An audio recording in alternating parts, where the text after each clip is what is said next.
نورا مشرقا وهدى من الرحمن يهدينا به للصالحات وللمكارم والتقى هذا كتاب الله أعذب منهل أنعم به. بسم الله الرحمن الرحيم. الحمد لله رب العالمين والصلاة والسلام على سيدنا محمد وعلى آله وصحبه أجمعين. أما بعد, السلام عليكم ورحمة الله وبركاته. Welcome to the 26th episode of the series, the 40 hadith pertaining to the virtues and the rulings of the Qur'an. In today's reminder, we will look at the hadith of Anas radiallahu anhu, which is reported in Sahih Bukhari and Muslim, agreed upon hadith. The hadith mentions that the Prophet sallallahu alaihi wasallam said to Ubay ibn Ka'ab, إن الله أمرني أن أقرأ عليك لم يكن الذين كفروا من أهل الكتاب. That verily Allah subhanahu wa ta'ala commanded me to recite to you, Ubay ibn Ka'ab, this surah, لم يكن الذين كفروا من أهل الكتاب, Surah Al-Bayyinah. Ubay was amazed and he said, وَسَمَّانِ, Allah, He mentioned me by name? The Prophet ﷺ said, yes. فَبَكَى. And so Ubay ibn Ka'ab, he began to weep upon hearing that. Reported by Bukhari and Muslim. In this hadith we can learn so many benefits, subhanallah.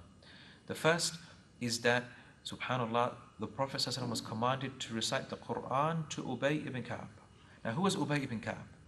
Ubay ibn Ka'ab was one of the greatest reciters of the Qur'an. And thousands upon people, they learnt Qur'an from Ubay ibn Ka'ab after the death of the Prophet ﷺ. So he was known for his recitation of the Qur'an. He was known from being really Sahib al-Qur'an, a companion of the Qur'an. So Allah subhanahu wa ta'ala honored the status of Ubay ibn Ka'ab by commanding His Prophet to recite the Qur'an to him. Subhanallah. And not only that, He mentioned Ubay ibn Ka'ab by name. And this is why the scholars say that Ubay ibn Ka'ab was singled out because of the fact that he was so close to the Qur'an. So Allah honored him by making the Prophet ﷺ recite the Qur'an especially to him, to Ubay ibn Ka'ab. Why was this done though as a whole? Is there a particular benefit or lesson that we can learn from this? The scholars, they said one of the possible reasons why the Prophet ﷺ was commanded to recite the Qur'an to Ubay was to teach the Ummah that we should recite the Qur'an to people who are proficient in its recitation. This should be a sunnah, that we recite the Qur'an to those who are good in its recitation.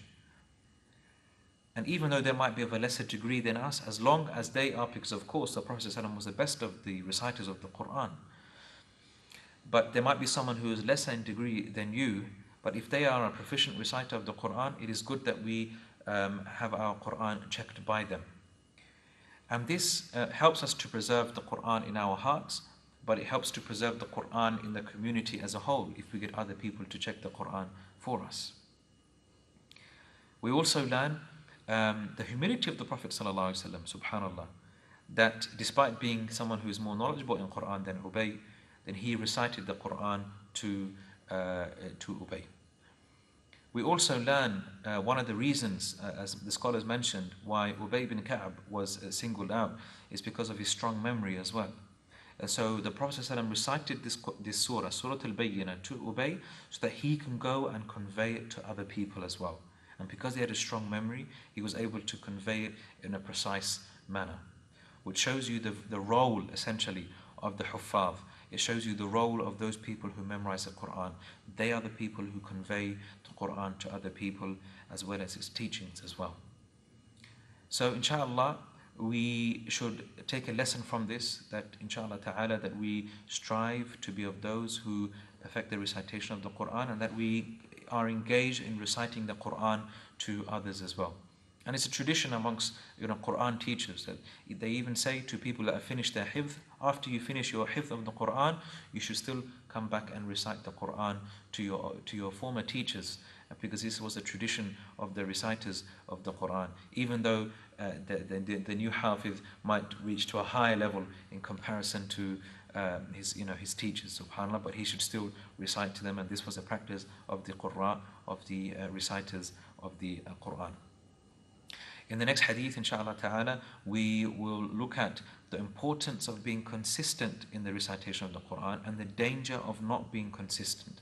in the recitation of the Qur'an. Unfortunately, many of us, we suffer from moments of a lot of energy, but then we sort of burn ourselves out when it comes to the recitation of the Qur'an. So we need to learn to be consistent, inshallah. And the next hadith will speak about that, inshallah. Barakallahu feekum. Wassalamu alaikum wa rahmatullahi wa barakatuh.